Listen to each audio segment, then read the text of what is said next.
آپ صاحب فرماتے تھے کہ جہاں میری انتہا ہوگی میرے بیٹے کی ابتدا ہوگی.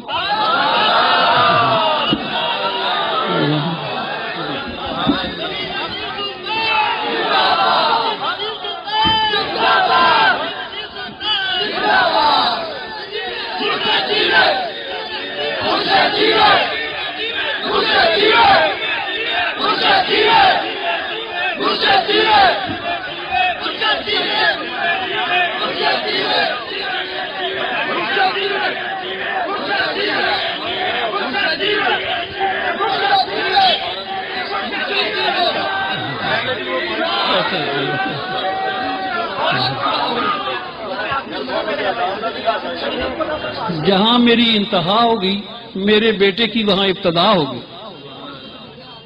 اور یہ ایک اور واقعہ چھوٹا سا سناؤں کہ انہی کے متعلق ہے. وہ یہ ہے کہ یہ ان کے چچا کا نام حضرت غلام گیلانی صاحب رحمۃ اللہ علیہ، وہ ان کے وساطت سے یہ مدرسے میں جاتے تھے. چھوٹے سے تھے، میرے تو گود میں پلے ہوئے ہیں نا، تو میں کھلم کھلا بات کروں گا ان کے متعلق بھی. تو وہ ایک کوئی وہاں یہ پڑھنے کے آتے تھے اسکول میں، وہاں پڑھنے جاتے تھے تو یہ مدرسے میں نہیں جاتے تھے، مسجد وہاں تھی، وہ اس میں بیٹھ جاتے تھے اور تصور اس میں اللہ ذات کرتے تھے یا پیران پیر کا نام لکھتے تھے. تو انہوں نے کہا وہ کوئی ماسٹر نہیں آیا تھا، میرا خیال ہے کوئی وہابی تھا یا اہل حدیث تھا. تو وہ انہوں نے کہا صاحبزادہ صاحب یہ کیا کرتے رہتے ہیں، آپ پڑھنے آتے ہیں یا یہ لکھتے ہیں تصور اس میں اللہ ذات اور یہ پیران پیر کا نام لکھتے ہیں.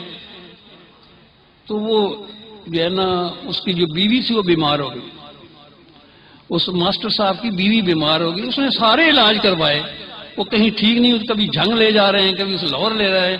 تو جو ان کے جو کلیگ تھے ماسٹر صاحب کے جتنے دوسرے اساتذہ تھے، انہوں نے کہا بھائی نجیب سلطان صاحب سے جو ہے نا وہ معافی مانگو جا کر.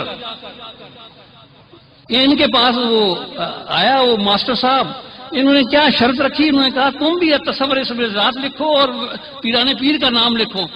تو اس نے لکھا اور وہ ٹھیک ہو گیا. نعرہ تکبیر، نعرہ رسالت، نعرہ رسالت، نعرہ سلطانیہ، نعرہ سلطانیہ. سلطنت نجیب سلطان صاحب، سلطنت نجیب سلطان صاحب